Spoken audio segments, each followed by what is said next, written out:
जी सबसे बहुत बहुत स्वागत है आप लोगों का। देखिए सबसे पहले हम एक्स एक्स एक्स वाई प्रक्रिया को समझाने जा रहे हैं। हमने आपको बताया था कि कैसे लिंग का निर्धारण गुणसूत्रों के द्वारा किया जाता है। तो सबसे पहले है एक्स एक्स एक्स वाई प्रक्रिया, या इसी को कहते हैं लाइगियस प्रक्रिया, या इसी को क्या कहते हैं लाइगियस प्रक्रिया। चलिए अब हम आपको बताते हैं ये किस प्रकार का लिंग निर्धारण होता है या यह कैसे किया जाता है। तो इसका अध्ययन सबसे पहले विड बग लाइगियस टर्सिकस, ये कीट है। ये क्या है? एक कीट है जिसका नाम क्या है? विड बग लाइगियस टर्सिकस में एक वैज्ञानिक है जिनका नाम विल्सन और स्टीवन है। दो अलग अलग वैज्ञानिक है। दोनों वैज्ञानिक इस विड बग लाइगियस टर्सिकस में इसका सबसे पहले अध्ययन किया था, इसीलिए इसका नाम क्या पड़ गया है? लाइगियस प्रक्रिया। क्या पड़ गया है? लाइगियस प्रक्रिया। तो इस प्रकार का जो लिंग निर्धारण होता है, इस प्रकार का जो लिंग निर्धारण होता है वह सबसे पहले ड्रोसोफिला में किया गया। इसमें किया गया ड्रोसोफिला में। ड्रोसोफिला का मतलब क्या होता है? जो फल की मक्खी होती है, फल मक्खी, ठीक है, जिससे आप जानते हैं घरेलू मक्खी होता है मस्का डोमेस्टिका, होता है ना घरेलू मक्खी मस्का डोमेस्टिका, वैज्ञानिक नाम है उसका, उसे फल मक्खी, इसका नाम है ड्रोसोफिला वेलेनोग्लास्टर, ये इसका वैज्ञानिक नाम है।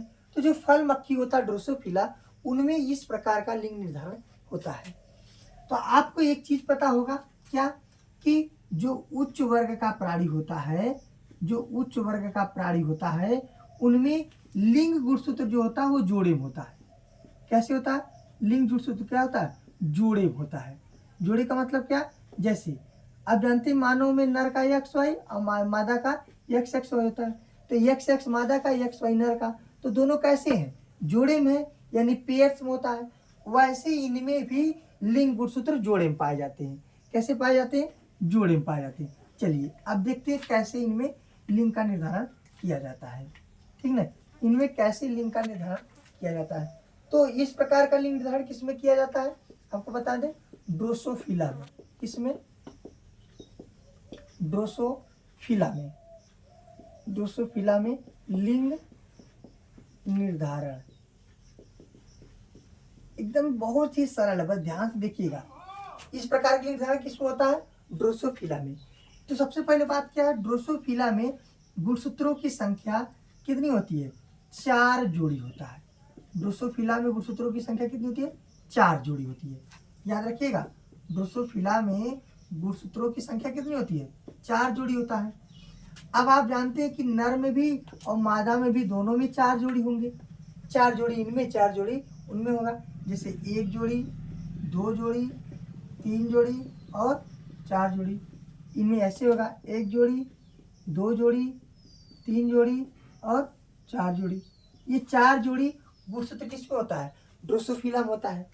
नर को एक्स वाइज प्रदर्शित करते हैं, नर के लिंग गुणसूत्र को एक्स वाइज प्रदर्शित करते हैं और मादा को क्या करते हैं? एक्स एक्स द्वारा प्रदर्शित करते हैं।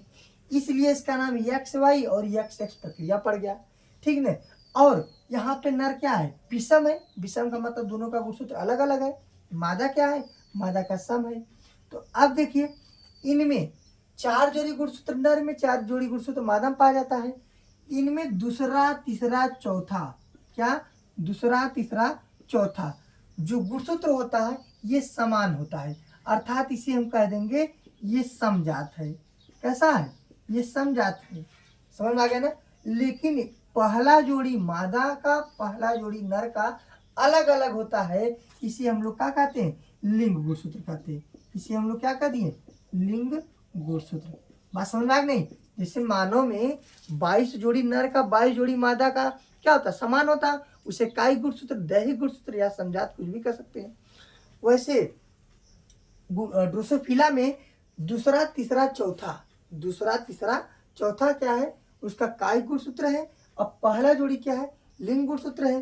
तो जो पहला जोड़ी होता है उसी का लिंग का निर्धारण कर देते हैं। और नर में उसे एक्स वाई से बताते हैं, मादा में एक्स एक्स से बताते हैं। तो अब एक्स एक्स एक्स वाई का हम लोग क्या कर लेंगे? लिंग का निर्धारण कर लेंगे। लिंग का क्या कर लेंगे? निर्धारण कर लेंगे। यहाँ तक कोई किसी की समस्या नहीं। बस याद रखने की बात क्या है, ड्रोसोफिला में 4 जोड़ी गुणसूत्र पाए जाते हैं, जिसमें से पहला जोड़ी नर का और पहला जोड़ी मादा का असमान होता है, जिसे लिंग गुणसूत्र कहते हैं और इन्हीं का निर्धारण करते हैं। जबकि अंतिम जोड़ी जबकि दूसरा, तीसरा, चौथा जोड़ी असमान होता है, इसे कायिक गुणसूत्र कहते हैं। अब लिंग निर्धारण कैसा करेंगे हम लोग? लिंग निर्धारण हम लोग पहले जोड़ी का करेंगे। तो पहले जोड़ी का यानी नर का XY और मादा का XX का हम लोग क्या कर देंगे? लिंग का निर्धारण कर देंगे। जैसे हम कह दे नर ड्रोसोफिला, क्या कहेंगे? नर ड्रोसोफिला, और इधर क्या कहेंगे? मादा ड्रोसोफिला। बताइए, किसी कोई समस्या? कोई समस्या नहीं। मादा ड्रोसोफिला, तो नर ड्रोसोफिला का XY है और मादा का क्या है? XX है। ठीक है, X हो गया, XX माने क्या? मादा ड्रोसोफिला हो गई है। क्या हो गई है? मादा ड्रोसोफिला। फिर XX हो गया, यानी फिर मादा ड्रोसोफिला हो गई।